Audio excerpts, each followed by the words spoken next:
March 1, 1945.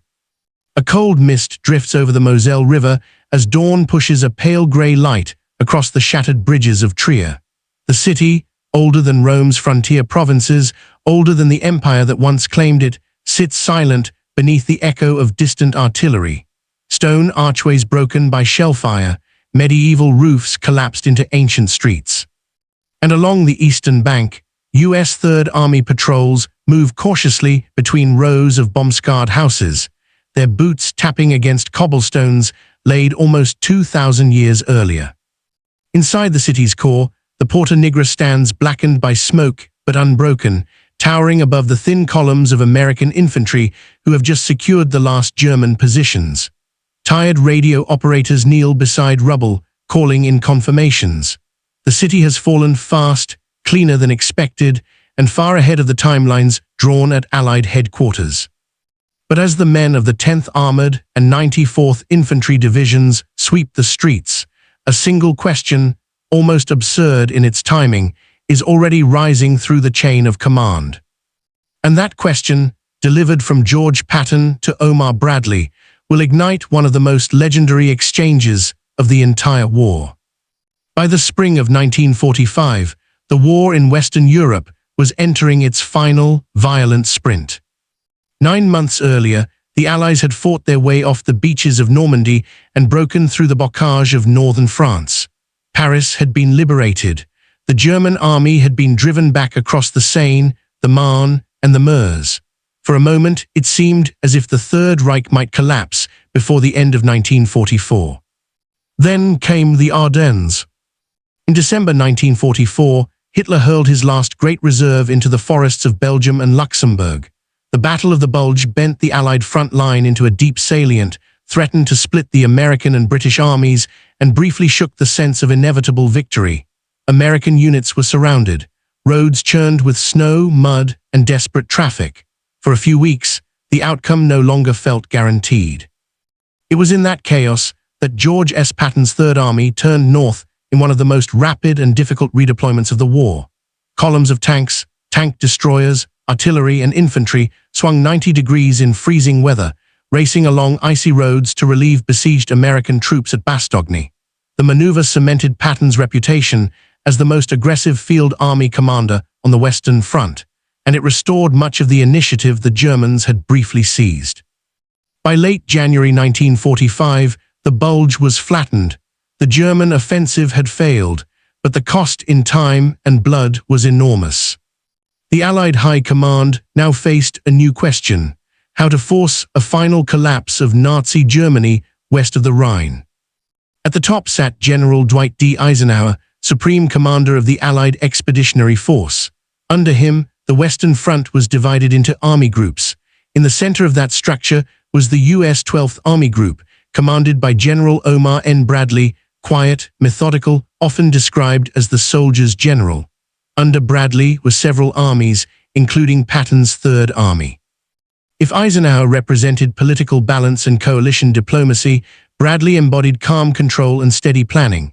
Patton, by contrast, was the embodiment of operational violence. He talked loudly, moved fast, and demanded constant offensive action. Where Bradley dealt in broad fronts and coordinated advances, Patton's instinct was to drive hard at weak spots, cross rivers quickly, and encircle retreating forces. Their personalities were different, but their fates were linked. As the winter snows began to recede in February 1945, Allied planners turned their attention to the natural barrier that still protected Western Germany, the Rhine River. Before they could reach it in strength, they had to push through the last belt of German defenses between the Moselle and the Rhine. They had to clear the Sarre-Moselle Triangle. They had to break the West Wall, the Siegfried Line, from the south and center. For Patton's Third Army, this meant driving eastward across Luxembourg and into the southwestern corner of Germany itself. Towns and villages whose names were unfamiliar to most Americans suddenly became objectives in operations orders and situation maps. Prüm, Bitburg, Saarburg, and along a bend in the Moselle, an ancient city whose history stretched back to the Romans. Trier. To Allied staff officers, Trier was marked on maps as a road hub, a river crossing, and a regional administrative center. To historians, it was something more, often called Germany's oldest city, with layers of Roman, medieval, and modern structures crowded along the river valley. To the German army, it was both a logistical node and a political symbol in the Western Reich. In February, as the bulge receded into a line of spent forests and ruined villages, Third Army's operations orders shifted. The mission was clear: cross the Sauer and Moselle rivers, crack the German defenses, and exploit any breakthrough rapidly toward the Rhine. Patton's armored and infantry divisions would be the hammer. Bradley's 12th Army Group would set the limits, coordinate with neighboring armies, and manage the risk. Between them stood Trier, an ancient city about to become the center of a very modern debate about caution, culture, and the speed of war. And as the front edged closer to the Moselle, the story of how Patton would take that city, and what he would later ask Bradley about it, began with the slow tightening of Allied pressure around Germany's western border. The pressure on Germany's western frontier in February 1945 was relentless. Patton's Third Army, fresh from its brutal winter fighting, continued to grind forward through the Eifel, the Saar, and the Moselle valleys. Across frozen vineyards and ridgelines carved by centuries of river erosion, American patrols probed for weaknesses. The German army, battered, under strength, and short of fuel, clung desperately to defensive positions that had once formed the western shield of the Reich. The Siegfried Line, built in the 1930s as a counter to France's Maginot Line, still stretched in front of them. While many of its bunkers were destroyed or abandoned, others remained occupied by Volksgrenadier divisions and hastily assembled reserve formations. Some units were composed of veterans from the Eastern Front, others consisted of young recruits or older conscripts. What they had in common was exhaustion and orders from Berlin that forbade surrender. For Bradley and his staff at 12th Army Group, the coming attack required careful balance. Eisenhower had established a broad front strategy to maintain pressure along the entire German line, prevent local counterattacks, and exhaust the enemy's limited reserves.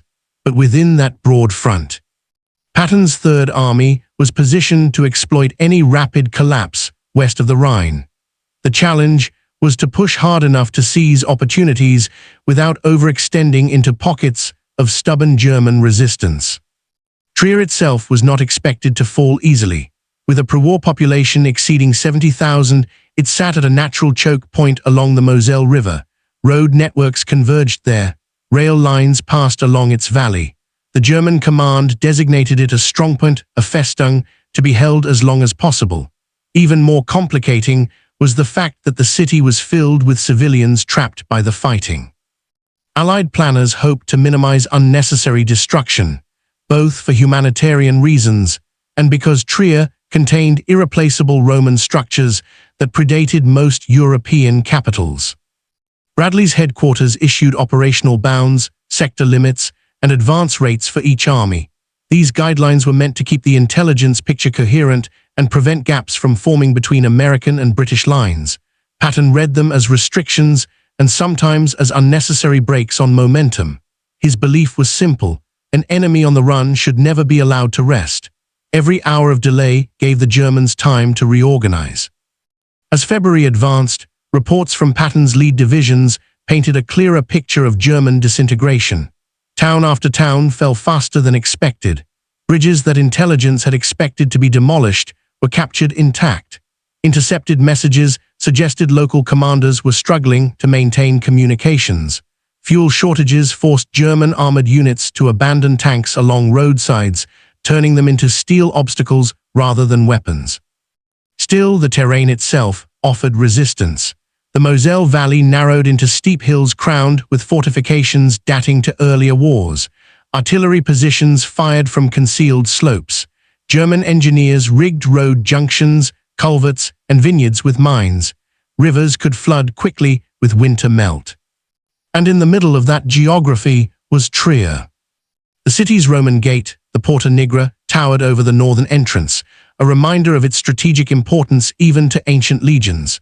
The medieval cathedral, the market square, and the imperial baths created a dense urban core that offered the defenders natural firing positions. For the Americans, Clearing such a city would require coordination between armor, infantry, engineers, and artillery. By late February, the 3rd Army's 10th Armored Division and elements of the 94th Infantry Division had reached the outskirts. Patton's staff officers studied maps, aerial reconnaissance photos, and German order of battle estimates. Their conclusion was bold, almost optimistic. The Germans were collapsing faster than anticipated. With speed and concentrated armor, Trier might be taken before the enemy could form a coherent defense. But Allied politics and caution still lingered in the background. Eisenhower and Bradley were concerned about the risk of overextending supply lines and exposing flanks. They issued guidance cautioning Patton not to push beyond certain operational boundaries without coordination. Trier was important, but so was maintaining overall front stability. Patton, however, saw opportunity. The 3rd Army's momentum was unmatched. The roads behind him were filled with ammunition trucks, fuel convoys, and columns of reinforcements. His artillery had spent weeks pounding German strongpoints, and now, before him, stood a city whose symbolic value was matched only by its strategic location. The race toward Trier was more than a tactical move. It was a test of timing, instinct, and the constant negotiation between Patton and Bradley, 2 commanders whose shared respect masked deep differences in style. And as American forces tightened their grip around the Moselle Valley, the moment approached when those differences would come into sharp, unforgettable focus. The capture of Trier cannot be understood without the contrast between the 2 men whose decisions shaped it, General George S. Patton and General Omar N. Bradley. Their partnership was one of the most productive and most tension-filled command relationships of the entire Western Front. It is within this dynamic that the famous exchange, "Do you want me to give it back?" emerged. Patton was restless energy incarnate. To his staff, he was a man who never allowed the map boards to cool. Every morning began with the same question, "Where can we move?" He believed war rewarded motion, aggression, and calculated audacity. His instinct was always forward, a philosophy born from decades of cavalry thinking and refined in North Africa, Sicily, and France. To Patton, hesitation was the enemy of victory. A city like Trier, with its layered history and symbolic weight, was not an obstacle to be approached cautiously, but a prize to be seized before the Germans could react. Bradley, on the other hand, governed from a different emotional center. He was methodical and even-tempered, the opposite of Patton's high-voltage personality. Known as the GI's general, Bradley valued predictability and minimal casualties. He managed an army group of more than 1 million men. His perspective was broader, his concerns strategic rather than operational. For Bradley, coordination mattered, boundaries mattered. The synchronization of the 1st, 3rd, and 9th Armies mattered. A rapid thrust into Trier was tempting, but only if it did not compromise the overall front. These 2 worldviews collided around the Moselle. Patton's bold advance threatened to outrun neighboring units. Bradley's caution threatened to slow an army built for speed. Yet their differences were not antagonistic. They were complementary. Bradley trusted Patton's battlefield brilliance. Patton respected Bradley's judgment even when he bristled at restrictions. When Trier came into Patton's sights, their contrasting temperaments shaped every decision. How fast to attack, how far the troops were allowed to move, and how much risk the operation was permitted to accept. And it was that tension, creative, productive, but often razor-thin, that set the stage for one of the war's most iconic command messages. Angle B, the tactical picture, how Trier was taken. The fall of Trier was not a moment of luck. It was the product of carefully constructed tactical momentum built over weeks of hard fighting. The terrain leading to the city favored the defenders, steep hills, narrow river crossings, and centuries-old stone structures that could absorb artillery fire. Yet Patton's divisions adapted. The 10th Armored Division, experienced and battle-tested, used combined arms tactics refined through months of combat. Tanks and tank destroyers advanced along the main roads, while infantry units climbed the surrounding high ground to secure ridgelines. Engineers cleared mines, opened routes, and bridged gaps created by German demolitions. Artillery units, coordinated through forward observers perched in church towers and ruined farmhouses delivered precise fire on strongpoints. A key element of the assault was speed. Patton's commanders recognized that German forces were stretched thin and often incapable of reorganizing once dislodged. Instead of pausing to consolidate after each village or road junction, armored columns pushed deeper, forcing the defenders to react instead of plan. This rolling shock approach disoriented German units that were already suffering from shortages of manpower, communications, and ammunition. Urban combat inside Trier itself proved surprisingly limited. The Germans had prepared some defensive positions, but they lacked the strength for a prolonged fight. Many German soldiers were rear-area troops, communications personnel, or lightly armed security units. Volkssturm detachments, older men and teenagers, were present but lacked both training and will to resist effectively against American armor. By the time U.S. forces entered the historic city center, it became clear that the expected house-to-house struggle would not materialize. Instead, small pockets of resistance were isolated, surrounded, and neutralized. Several key bridges had been demolished, but not enough to halt the rapid American approach. The tactical success was so disproportionate to expectation that it caught even higher headquarters by surprise, which led directly to the command friction that triggered Patton's famous message. From the German side, Trier in early 1945 represented the unraveling of the Western defense system. The Wehrmacht had already suffered catastrophic losses during the Ardennes offensive. The divisions responsible for holding the Moselle region were shadows of their former selves, many reduced to battalion strength, some relying on improvised units assembled from stragglers and depot troops. Field Marshal Gerd von Rundstedt, nominal commander of the Western Front, repeatedly warned Berlin that the situation was untenable. But Hitler's directives were absolute: no retreat, no surrender, no voluntary withdrawal from any Festung city. Trier had been designated one such fortress, though no meaningful resources had been allocated to defend it. Local commanders faced impossible contradictions. They were ordered to hold a city they lacked the men to defend. They were told to maintain positions even when flanked. Communications were erratic, and resupply was nearly non-existent. Civilians crowded basements, while German officers debated whether to attempt evacuations or comply with rigid orders to stand fast. When Patton's forces approached, the defenders attempted resistance, but it was fragmented and inconsistent. Some small groups fought fiercely, others dissolved upon first contact. Reports indicate some units lacked artillery support altogether. The psychological environment was deteriorating. Rumors of the Soviet advance from the east, Allied bombing campaigns, and the destruction of other supposedly fortified cities eroded morale. From their perspective, Trier's fall was not a surprise. It was the inevitable result of exhaustion, overwhelming enemy pressure, and impossible directives from a collapsing regime. And that uneven, chaotic resistance only heightened the contrast between what higher Allied headquarters expected and what Patton's army actually achieved. The capture of Trier was more than a tactical success. It carried significant strategic and political weight. By early 1945, Allied leadership was concerned not only with defeating German forces, but also with maintaining the delicate balance among coalition partners and preserving order in occupied territories. The rapid advance of Patton's Third Army, while operationally brilliant, risked overextending lines and complicating broader Allied coordination. Eisenhower's command philosophy emphasized a broad front advance into Germany. Unlike Patton, who prioritized speed and exploitation of weak points, Eisenhower and Bradley focused on synchronization.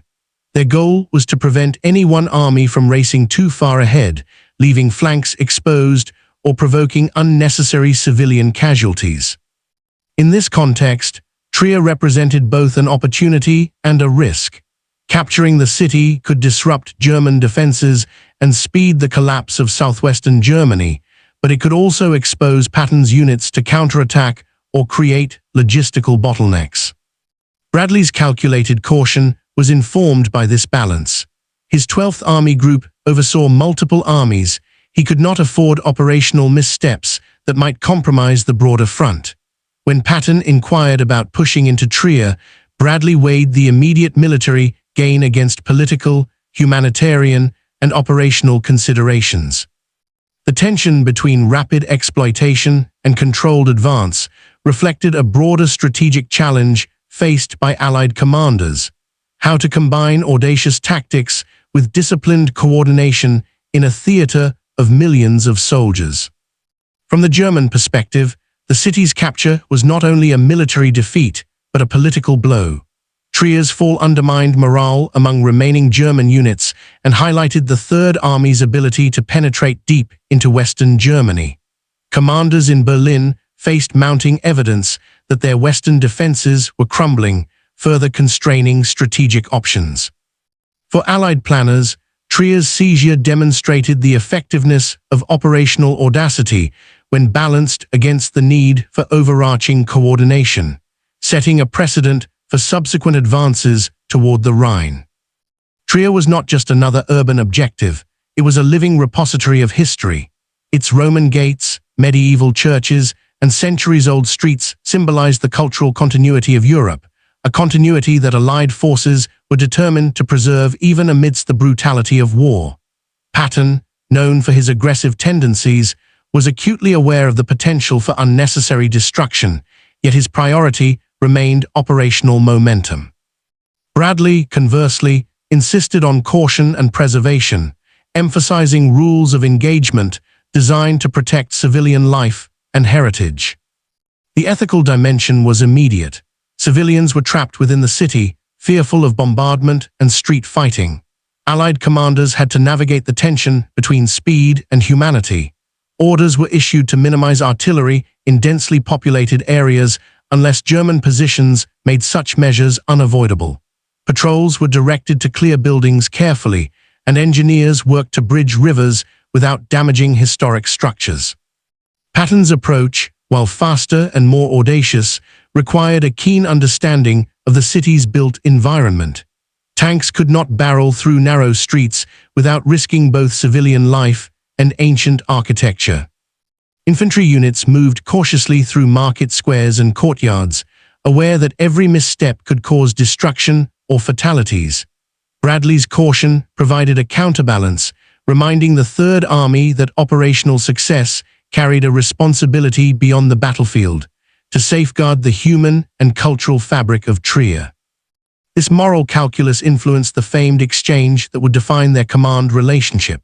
When Patton asked, "Shall I give it back?" he was not simply questioning authority, he was implicitly acknowledging the tension between audacity and prudence.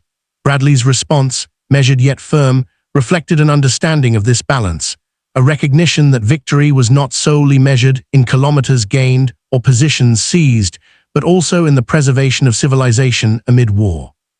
March 1, 1945. The morning mist over the Moselle lifted slowly, revealing Trier in full view. Its ancient stone walls, weathered roofs, and towering Porta Nigra loomed like silent witnesses to centuries of conquest and peace. For the soldiers of the 10th Armored and 94th Infantry Divisions, it was both a tactical objective and a historical marvel. Each unit carried maps, rifles, and the heavy burden of weeks of continuous combat. At 06:00, artillery observers reported movement along the city outskirts. Small German detachments tried to re-establish positions along the riverbanks, but their resistance was disorganized. Fuel shortages had immobilized several armored vehicles, while the morale of troops, many of whom had seen only retreat and failure, was fragile. Patton's staff communicated constant updates to Bradley's headquarters, noting both the rapid advance and the condition of the enemy. The first American tanks rolled through the eastern approaches, firing only when necessary to suppress defensive strongpoints. Infantry moved in coordinated sweeps, clearing fortified houses and alleyways. Engineers quickly repaired bridges damaged by retreating German units, allowing armored columns to maintain momentum. The streets of Trier, though narrow, were systematically secured in a series of controlled movements, each designed to minimize civilian casualties. By mid-morning, American forces reached the Porta Nigra. From this vantage point, forward observers could see the full extent of the city. Civilians peered cautiously from windows, children clinging to parents, the elderly leaning on canes, watching the silent tanks advance. In the central square, German defenders had concentrated their remaining forces, approximately a reinforced company of infantry with light machine guns. They fired sporadically, hoping to slow the advance. Within 2 hours, these positions were surrounded, the defenders either captured or forced to surrender. Patton, observing from his command vehicle, recognized the city had fallen faster than predicted. Reports flowed into headquarters: bridges intact, roads secure, German units disorganized, civilian casualties minimal. The speed and precision of the operation exceeded expectations and raised a question that had been simmering in Patton's mind since the advance began. Would higher command approve of the rapid seizure of such a historic city? Or would caution dictate the restoration of German administrative authority to avoid unnecessary disruption? At 11:30, Patton sent a message up the chain, concise, direct, and laced with characteristic audacity. "Trier secured, shall I give it back?" This moment encapsulated the tension between two approaches to warfare: Patton's bold, immediate action versus Bradley's measured, strategic oversight. The query was not rhetorical, it required a decision. Bradley received the message at 12th Army Group headquarters, his staff assembling around him. He weighed the situation. The city was fully under American control, resistance neutralized, supply lines intact, and further German interference unlikely. Yet the implications extended beyond mere military conquest. Bradley understood that orders and precedent demanded caution, that the symbolic nature of Trier required a firm but precise response. Meanwhile, Patton's forces continued operations within the city. Tanks positioned along the Moselle, infantry secured the high ground, engineers worked to repair minor structural damage caused during the advance. Every soldier, every unit, moved with a sense of urgency tempered by discipline. The rapidity of the operation had achieved surprise, ensuring minimal resistance, but it had also created a palpable tension. What would Bradley say? By early afternoon, Bradley's response was transmitted, clear, succinct, and authoritative. The decision was to hold Trier under American control, integrating it into the Third Army's advance while preventing unnecessary disruption to civilians and cultural landmarks. The message, while operationally mundane, carried a weight of strategic authority, reminding Patton that even the most audacious commanders were accountable within the hierarchy of Allied command. As word reached Patton, he acknowledged Bradley's guidance with characteristic efficiency. The tone of their exchange, though brief, captured the essence of command: audacity balanced by prudence, speed tempered by strategy, operational brilliance guided by discipline. The city itself became a symbol, not only of the collapse of German resistance in the West, but also of the complex interaction between personality, strategy, and ethics in modern warfare.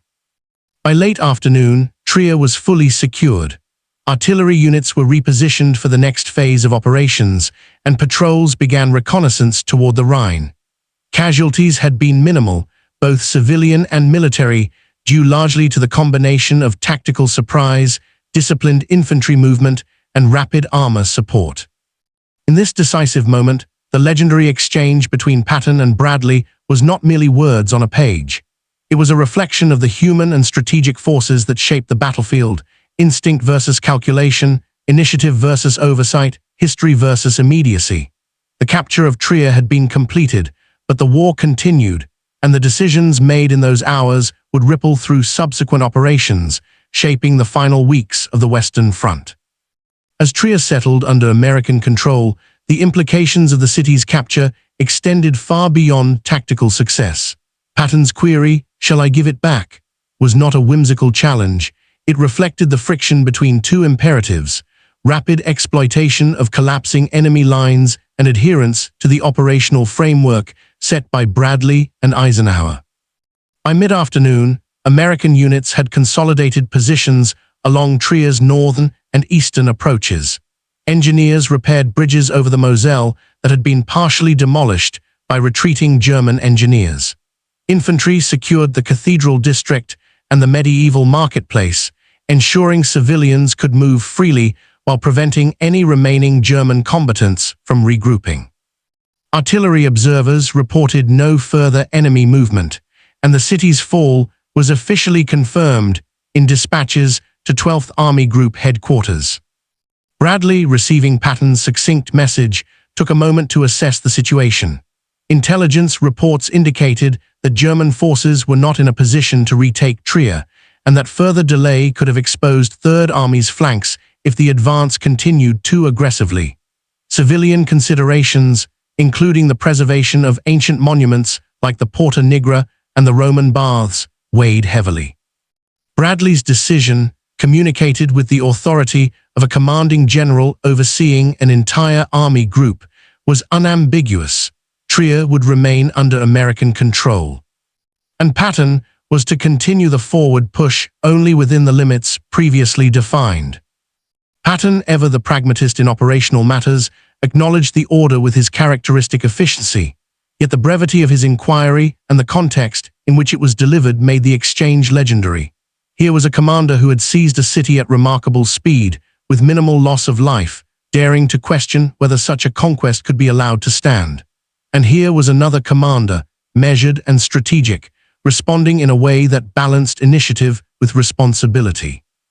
It was a microcosm of the Allied command philosophy, audacious action constrained by deliberate oversight. Inside Trier, American soldiers moved through streets layered with history. The market square, quiet now after the surrender of German forces, bore the marks of shellfire and rubble. Civilians emerged cautiously, some to witness the first Allied patrols, others to reclaim damaged property. Reports indicate that U.S. units distributed rations to displaced families and safeguarded culturally significant sites. The combination of rapid assault and controlled occupation minimized casualties and damage, a rare balance in urban warfare of the period. The operational significance of Trier's capture was immediate. With the city secured, Third Army could press northeast toward the Rhine with confidence. Supply routes through the Moselle Valley were open, enabling armored and infantry units to advance with fewer logistical constraints. German defensive positions were collapsing, morale among remaining troops plummeting. The fall of Trier was not merely a tactical victory, it was a catalyst, signaling the accelerating disintegration of the Western German defense network. From the perspective of the soldiers, the city's capture was a mixture of relief and awe. Combat-weary infantrymen moved through streets with Roman-era cobblestones underfoot, encountering medieval fortifications and centuries-old civic architecture. Tanks rumbled past structures that had withstood imperial sieges and Napoleonic campaigns alike. It was a tangible reminder of the intersection between history and contemporary warfare. A city that had survived millennia, now witnessing the mechanical and human fury of modern combat. Patton's question to Bradley, though brief, symbolized a broader truth about leadership in war. Commanders must navigate the tension between initiative and control, between immediate advantage and overarching strategy. In Trier, that tension crystallized, a city seized at speed, under circumstances that demanded judgment, and overseen by two of the most influential American generals of World War II. Their exchange reflected not only personal dynamics, but also the strategic philosophy guiding the Allied advance. That victory required both bold action and disciplined oversight. By nightfall, Trier was quiet. American units established defensive perimeters, coordinated with adjacent forces, and prepared for the next phase of operations. The Moselle, placid under the fading light, reflected a city transformed by war, leadership, and the calculated application of military power. The legendary exchange, Patton's audacious question and Bradley's measured response, would resonate far beyond the streets of Trier, illustrating the interplay of personality, strategy, and morality that defined the Allied campaign in Western Germany. With Trier secured, the Third Army pressed forward, bridging rivers, clearing towns, and accelerating the collapse of German defenses. Yet the memory of that morning, the speed of the assault, the minimal casualties, and the extraordinary command exchange remained emblematic of the challenges and complexities inherent in modern warfare. The morning after Trier fell, the Third Army consolidated its grip on the city, and the larger implications of its capture began to unfold. Operational reports detailed minimal American casualties. Only a handful of infantry and armored personnel were wounded or killed during the advance. German losses were somewhat higher, though still limited due to the disorganized resistance and rapid collapse of defending units.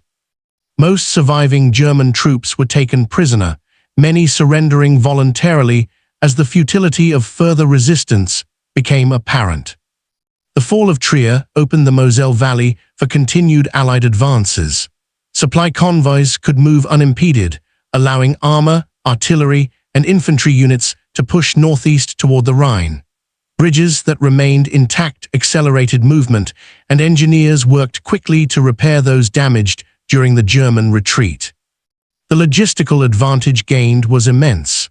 Third Army units could now move heavier vehicles and ammunition without the delays that had hampered previous operations in the Eifel and Ardennes. Strategically, Trier's capture had a psychological effect on both sides. For American forces, the operation reinforced confidence in Patton's aggressive tactics and validated the coordination between field initiative and high command oversight. Soldiers who had fought in the Ardennes and the Eifel now saw that speed, combined with precise planning, could yield victories with minimal loss of life. Morale rose not only among frontline units, but across the 12th Army Group, reinforcing trust in the leadership of both Patton and Bradley. For the German command, Trier's fall was a tangible sign of collapse. Intelligence reports indicated that neighboring units were retreating in disarray, and morale among civilians and troops alike was deteriorating rapidly. Commanders in the area struggled to maintain cohesion as American forces advanced. The loss of Trier undermined the defensive integrity of southwestern Germany, forcing remaining German units to consolidate farther east along the Moselle and prepare for the inevitable defense of the Rhine. Local administrators were powerless to enforce orders from Berlin, and the symbolic loss of one of Germany's oldest cities further eroded the authority of the Reich in its western territories. Civilians in Trier experienced a mixture of relief and uncertainty. Many had feared the destruction of historic structures, yet reports indicate that cultural landmarks, including the Porta Nigra, the cathedral, and Roman-era buildings, survived largely intact. American units made deliberate efforts to secure these sites, minimizing artillery use in the city's core and coordinating infantry advances to protect both inhabitants and historic architecture. Relief efforts, such as the distribution of rations and temporary shelter, were organized swiftly, signaling a shift from combat operations to stabilization. Politically, the capture of Trier demonstrated the effectiveness of the Allied command structure.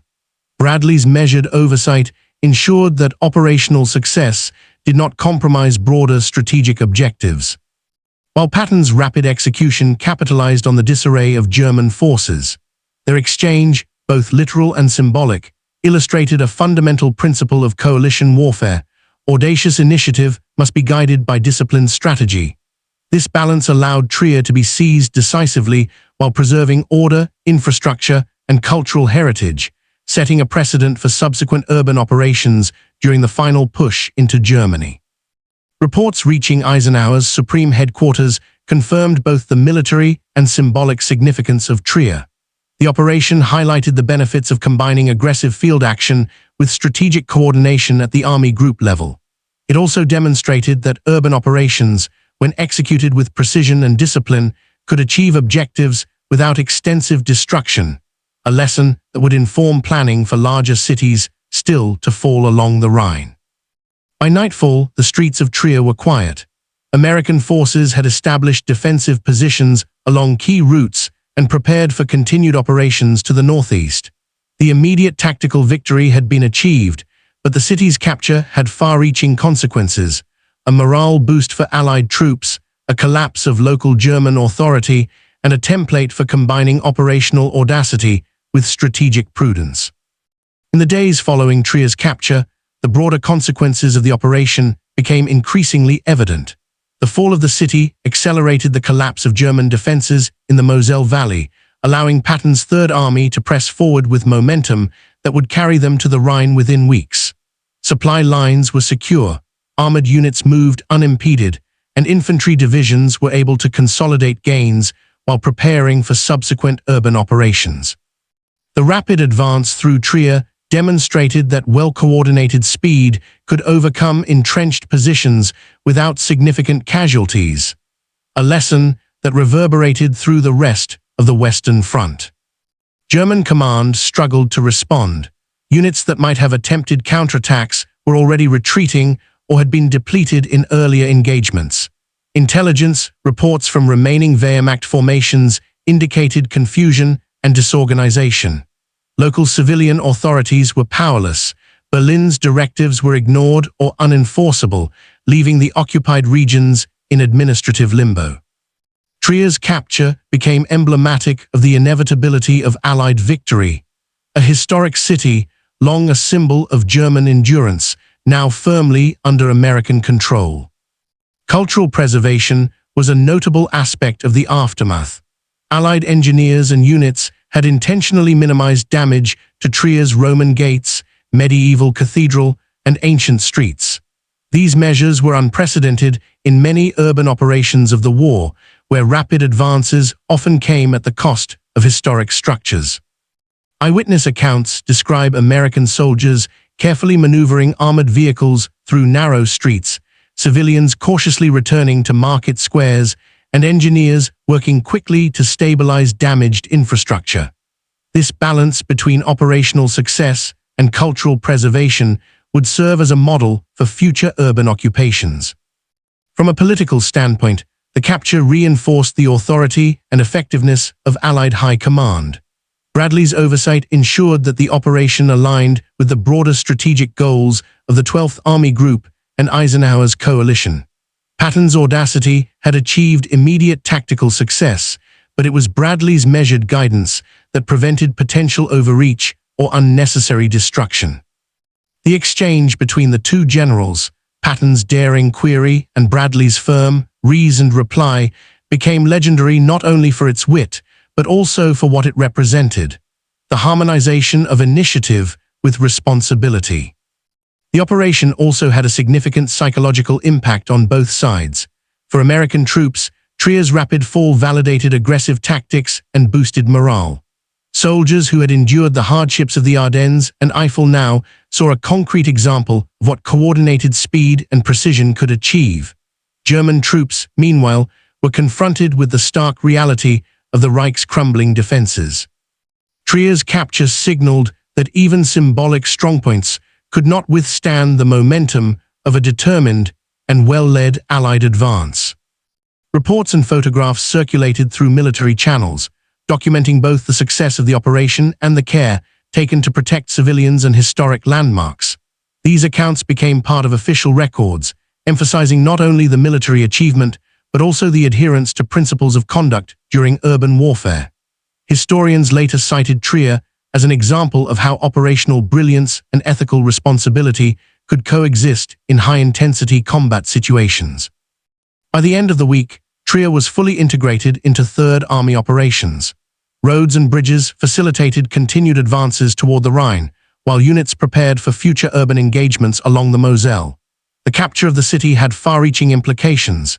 It boosted morale, destabilized German defenses, demonstrated the effectiveness of coordinated strategy and initiative, and preserved a living piece of European history amid the devastation of war. The fall of Trier marked a decisive turning point not only in Patton's campaign, but in the Western Front as a whole. The city's capture, the legendary exchange between two of America's most prominent generals, and the careful management of military and civilian concerns collectively underscored the complexity of modern warfare, a blend of tactical skill, human judgment, and ethical responsibility. From the cobblestone streets to the command posts of Bradley and Patton, Trier's story was now firmly woven into the larger narrative of Allied victory in Europe. The capture of Trier, Germany's oldest city, stands as a singular moment in the closing months of the Western Front. Beyond the immediate military accomplishment, it encapsulated the intricate interplay between leadership, strategy, and human judgment. Patton's audacious advance, executed with speed and precision, demonstrated the power of initiative in war.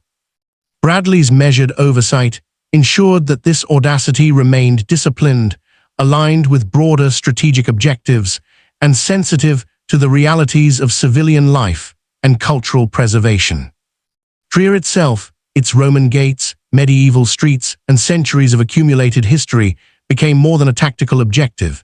It became a symbol of the ethical and operational challenges inherent in modern warfare. To seize a city without unnecessary destruction required not just firepower, but foresight, coordination, and respect for human and cultural considerations.